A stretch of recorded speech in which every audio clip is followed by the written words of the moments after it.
Alors, quand vous êtes là, selon l'épaisseur de vos cheveux, vous pouvez prendre toute la largeur là, d'une oreille à l'autre, ou moi ce que je fais c'est que je prends une partie à peu près comme ça et je laisse les cheveux qui sont sur le côté, sinon la natte est vachement trop épaisse. Alors je commence. Donc je prends 3 mèches, je commence au milieu, 1, 2 et 3. Je ne vous cache pas qu'il fait très très chaud et que je vais être très très rouge en relevant la tête, mais c'est pas grave. Donc une fois qu'on a ces 3 mèches là, je fais le même principe que d'habitude avec la tresse africaine, c'est-à-dire celle de droite. Je passe au-dessus de celle du milieu et en dessous de celle de gauche. Et une fois que la mèche est en dessous, je rajoute des cheveux. Et c'est là que je vous dis, je prends que la partie du milieu, c'est-à-dire que les cheveux que je rajoute, moi je les prends pas tout au bord, je les prends quand même dans la bande de 10 cm dont je vous parlais. C'est juste parce que j'ai les cheveux très épais et que sinon c'est moche. Celle qui se retrouve au milieu, je la passe en dessous de celle de droite et je rajoute des cheveux.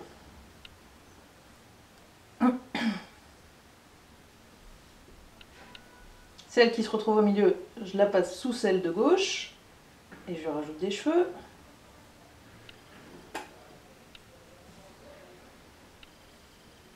Celle qui se retrouve au milieu, pareil, sous celle de droite. Et ainsi de suite, à droite, à gauche, à droite, à gauche, à droite, à gauche, etc.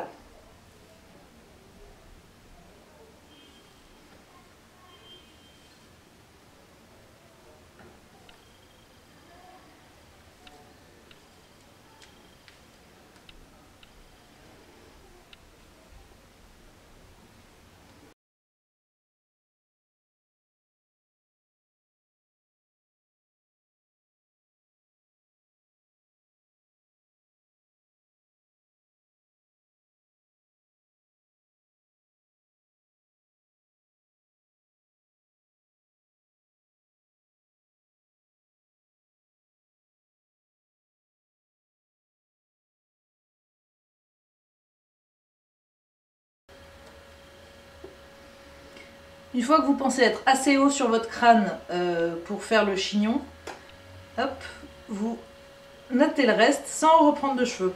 Donc vous continuez la natte tout simplement. Vous n'êtes pas obligé d'aller jusqu'au bout puisqu'on va la défaire pour la laisser dans le chignon. Donc ça peut être vite fait. Et une fois qu'on en est là, on met un élastique pour tenir la natte.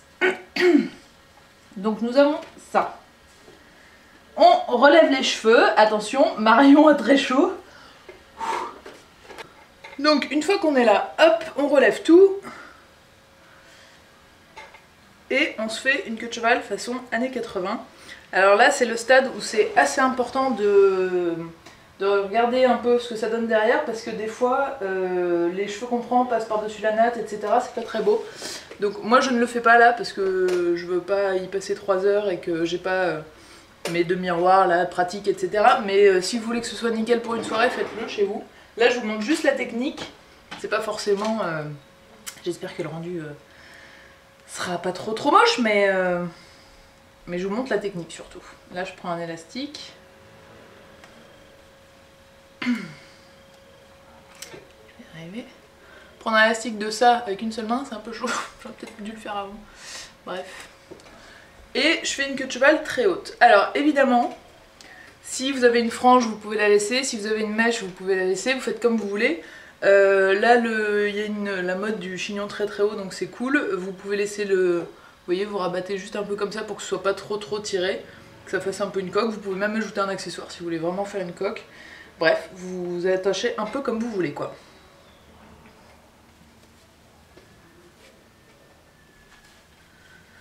Voilà, moi j'aime bien aussi le côté un peu coiffé décoiffé, je trouve ça sympa. Évidemment ce genre de trucs immondes on les attachera, hein, donc pour l'instant on s'en occupe pas. Et ensuite je fais un chignon de danseuse, mais que j'essaye de faire un peu plat, parce que moi j'aime pas quand ça fait trop haut. Donc ce que je fais en fait avec cette grosse masse de cheveux, si vous en avez un peu moins et que vous voulez un peu de volume, vous pouvez prendre de la laque et vous faites comme ça en fait. Et vous faites pchit, pchit, pchit, pchit, pchit, et ça va garder vachement bien le volume dans vos cheveux.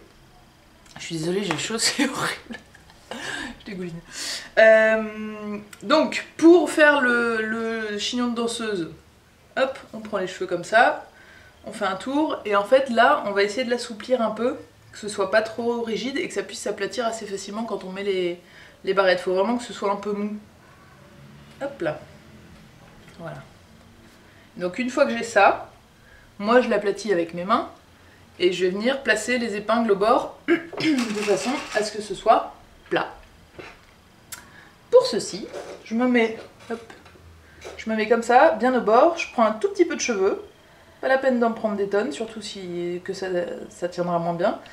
Je pique vers le crâne, et là une fois que je suis vers le crâne, je vais vers l'intérieur. Vous voyez, hop, je prends un tout petit peu de cheveux, je pique jusqu'au crâne, et là je vais à l'intérieur. Et je fais ça tout autour.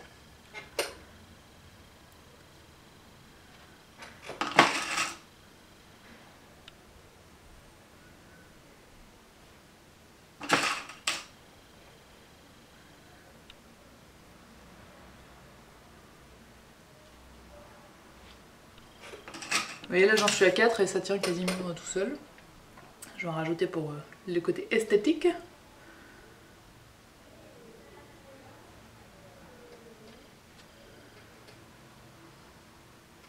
Bon, je vous ai dit, ce sera pas parfait cette fois-ci, hein, mais c'est vraiment pour vous montrer la technique. Ensuite, on peut regarder dans une glace ce qu'on voit très facilement, c'est-à-dire ça, ou ce qui dépasse de chaque côté, ce qui est un peu nickel, etc. Et corriger avec des pinces plates, c'est plus facile. Donc là, par exemple, celle-ci, je la mets, hop, et je cache la pince en fait, je prends le début des cheveux et ensuite je la passe en dessous d'une mèche, et du coup on voit qu'un tout petit bout de la pince. De la pince. J'arrive pas trop à parler ce soir. J'ai une sorte d'accent du sud. Hop. Là.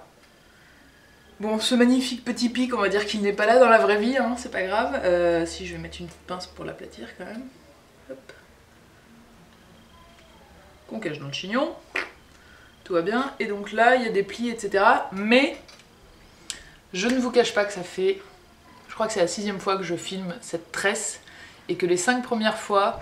Alors il y a 3 fois où elle était très moche. Il y a une fois où j'avais pas appuyé sur record. Et une autre fois où j'étais en bas de jog. Et je me suis rendu compte une fois que j'ai fait le montage que... Enfin, quand je faisais le montage, que c'était le bazar derrière moi et que c'était, ça faisait un peu crado. Donc je me suis dit je vais pas mettre ça, hein. On est sur une chaîne beauté quand même, on est parfaite, on est propre, on est clean. Donc voilà, donc j'espère que cette fois elle est belle, je ne l'ai pas vue encore, je vais me tourner, attention, suspense. Je pense que le fait de ne pas avoir pris trop large et que les mèches soient plus fines sera plus joli que les dernières fois que je l'ai fait. J'espère, en tout cas. Donc voilà ce que ça donne. Et je ne vous cache pas que dans les tresses, dans les vidéos de tresses que je vous ai faites, c'est bien la plus dure. Parce que se faire une tresse comme ça, c'est déjà chaud. Mais alors à l'envers comme ça et la tête en bas, c'est un peu plus compliqué. Et en plus, les cheveux d'en dessous sont un peu plus fins et ils ont un pli naturel vers le bas. Et du coup, quand on les remonte, ils font un peu la gueule naturellement. Donc voilà. Mais le résultat est super cute. Moi, je trouve ça super mignon parce que de face, ça fait juste... j'ai fait un chignon en sortant de la plage et de dos, c'est un peu plus classe. Donc moi, j'aime bien ce côté-là.